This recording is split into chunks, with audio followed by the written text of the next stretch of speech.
परम शांति बापू जी आपका स्वागत है। और आज हम एक क्वेश्चन लेके आए हैं कि प्रतिभा माने जो प्रतिभा जन्मजात होती है या उसे हासिल किया जा सकती है, जो कैपेबिलिटी है ह्यूमन की, जो उसके अंदर पावर है वो जन्मजात होता है या उसको हासिल करने के लिए उसको ट्रेनिंग की ज़रूरत होती है।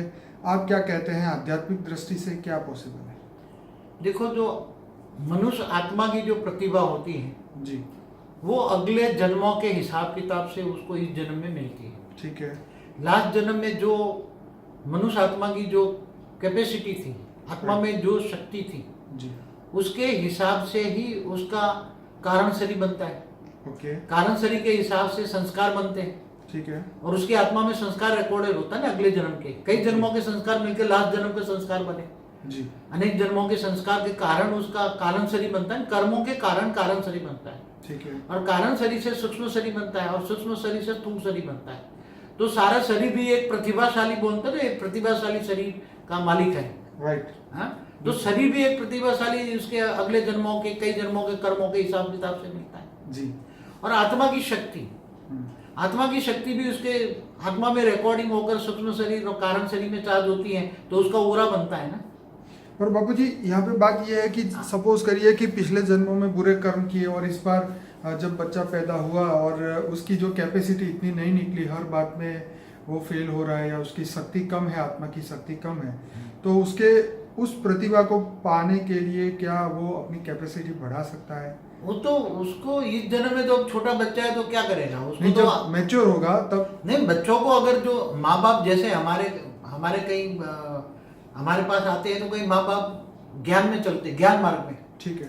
तो बचपन से ही बच्चा छोटा होता है तब से बोलता है कि तू शरीर नहीं है, तू आत्मा है, आत्मा है, आत्मा है। बचपन से ही हमारे पास कई छोटे छोटे बच्चे आते हैं। जी। कोई पूछे तो आत्मा को प्रतिभाशाली बनाने के लिए अगर कोई भी बच्चा प्रतिभाशाली नहीं जन्मता है जी। और उसको माँ बाप ज्ञानी है, आत्म स्वरूप का अनुभव करते हैं, ऑलमाइटी अथॉरिटी को जानते हैं, ज्ञानी है ना, भक्ति मार्ग में बात नहीं करता जी। मैं तो केवल हमेशा ज्ञान मार्ग की बात करता हूँ। ठीक है। तो ऐसे कमजोर आत्माओं को भी तुम आत्माओं समझा कर आत्म स्वरूप की तुम पावर भी दो, उसका ओरा पावर से चेंज कर सकते हो, उसका सूक्ष्म शरीर भी चेंज कर सकते हो, उसके विकर्म विनाश कर सकते हो, उसको अनुभूति भी करा सकते हो आत्म स्वरूप की। तो सूक्ष्म शरीर भी, स्थूल शरीर भी, सब कुछ बदल सकता है, धीरे धीरे सब कुछ बदल सकता है और प्रतिभाशाली बन सकता है। छोटा बच्चा भी आगे चलकर बहुत विराट बन सकता है, अच्छा बन सकता है, चाहे उसका याददाश्त, मेमोरी पावर बढ़ती है। और क्योंकि पुराने विक्रम, पुराने जन्मों के संस्कार बदल गए ना, आत्मा में पावर आई ना। राइट।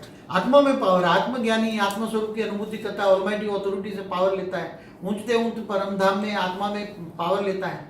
आत्मा में तो योग करता है ना, आत्म स्वरूप में स्थित होकर परमात्मा को याद करता है तो पावर आती है आत्मा में, डायरेक्ट आत्मा में पावर आती है। तो विक्रम विनाश होता है, तो इस जन्म में भी प्रतिभा बन सकती है ना। आत्मा जो चाहे वो कर सकता है, विक्रम विनाश कर सकता है। चलिए बाबू जी, ये तो बहुत बढ़िया आपने इसका सवाल का जवाब दिया, तो बहुत बहुत धन्यवाद बाबू जी। परम शांति।